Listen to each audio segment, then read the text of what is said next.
Now, while our website is live and running, we can actually use jQuery to add new elements on the fly. Now, for example, if I selected my H1 and I decided to add a new button before the H1, then I simply use the before method, and inside these parentheses, I can put down the HTML that I want to add before our H1. So let's create a button that simply says new, and let's create the closing tag. And now if I hit enter, you can see that we've created a brand new button on our web page without changing any of our HTML code inside Atom. So that means that we can create HTML elements at any time we wish just by using code. But there's actually a few ways that you can do this. So previously I showed you how you can use the before. Now there's also after, which creates our HTML elements after the element that we've selected. So in this case, it creates it here after our H1. Now there's also prepend and append. And the difference between, say, prepend and before is that prepend will add your new HTML element into the item that you've selected just after the opening tag. So if you go ahead and inspect on this new button, you can see that it's been added inside the H1 just before the word hello. And the button that we appended got added just after the content of the H1, but before the end of the H1. So using before, after, prepend and append, we have a lot of control over where our newly created HTML element is going to go. So just as a reminder, the before method will add your new element before the opening tag of the selected element. So in this case, it was our H1. And the after method will add it after the H1. But the prepend and append are a little bit special. They'll add your element just before the content of the H1 and right after the opening tag. And append does the opposite, where it gets added after the content of your H1, but still inside the H1 element. Now, if you wanted to remove elements, it's also really simple. All you have to do is just use our $sign to select the elements that you want to remove. For example, say if we wanted to get rid of all of our buttons, then we can simply select all of them and say .remove. And that will get rid of all of the button elements inside our current web page. Now, jQuery also makes it really easy to implement some common animations that you might want to do when you're creating your website. So let's head into Atom, and inside our index.js, at the moment we've got a click listener on all of our buttons that changes our H1 CSS to the color purple. Now, if we were to delete this method, so instead of using .css, we use something like .hide. And this method is an animation that will hide the selected element.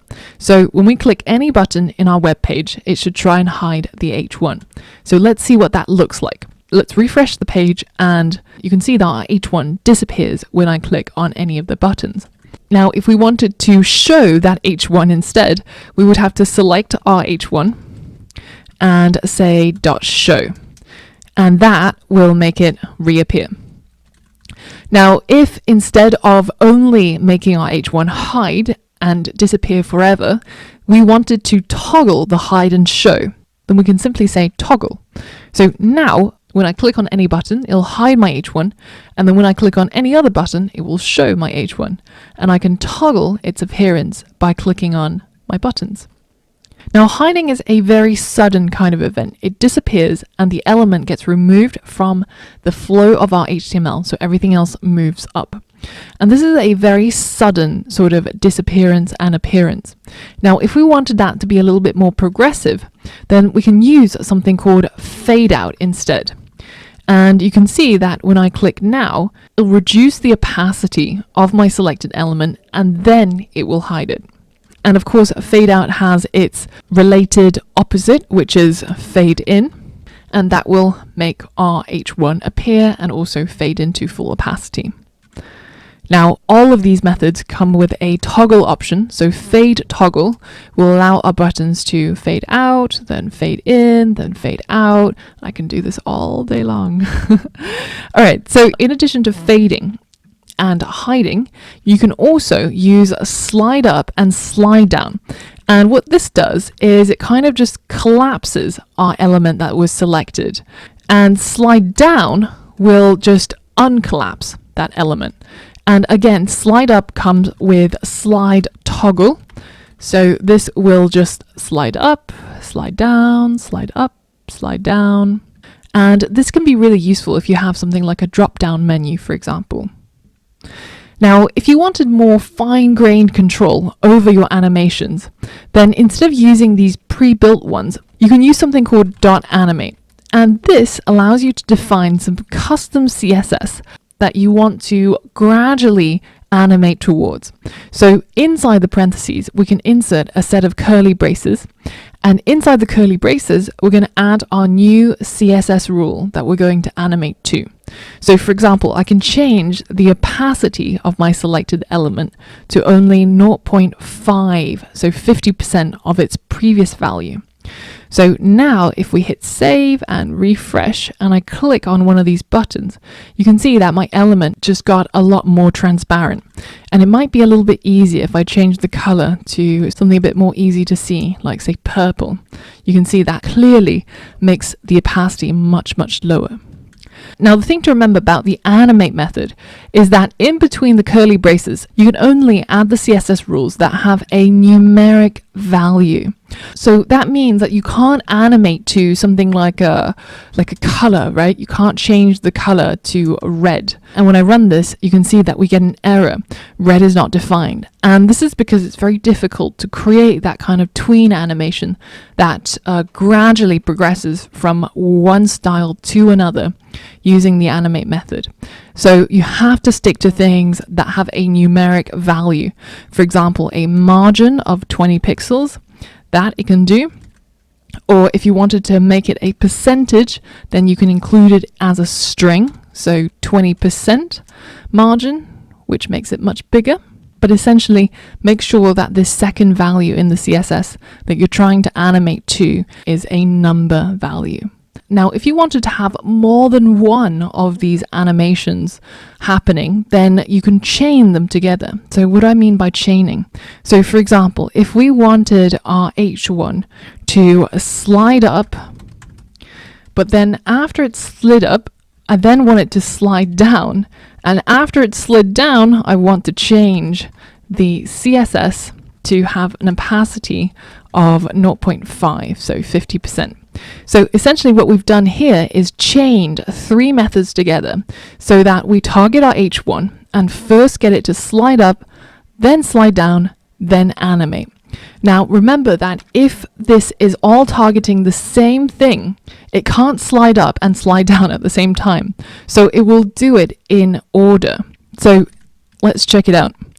Slide up, down, and change opacity. So that's pretty cool, right? And if you're worried right now that you can't remember what all of these methods are called or how to use them, then don't worry. As programmers, we try to save the sacred space that is our brain. So never try to remember or memorize anything. That's not what it's about. Essentially for me, programming is basically like an open book exam. And nobody memorizes things for open book exams, right? You just try to understand what's going on. Because remember that there is always the documentation and the whole World Wide Web out there to help you in the exact moment that you need the information. You just need to know that they exist and roughly what they were called or what they're able to do. So for example, if we couldn't remember how to use slide up, then we could search for something like, so we know it's about jQuery, and we know that it was an animation, and we know that we needed to slide something, right? So let's hit enter, and you can see that we've already got access to our slide down event. And if we looked a little bit further upstream, then we can see all of our effects. Animate, delay, fade in, fade out, fade to. And this is the jQuery's documentation, which is searchable on here on jquery.com, but it's actually much easier to just search through Google because it gives you the most relevant results, and it might give you the W3 scores or the MDN, but jQuery is extensively documented, and even if it's not in the documentation, somebody would have already asked a question on Stack Overflow, or somebody will be able to help you on Stack Overflow with your questions. So never memorize. Always remember that all the resources that you need are just a few keystrokes away. Now, I hope you're ready for a challenge, because I've got a big challenge for you. This is definitely a boss level fight. Now, we're going to create a game using jQuery, and in the process, you'll be able to consolidate what we've learned in this module and reassure yourself that you've absorbed all of this information. So once you're ready, head over to the next module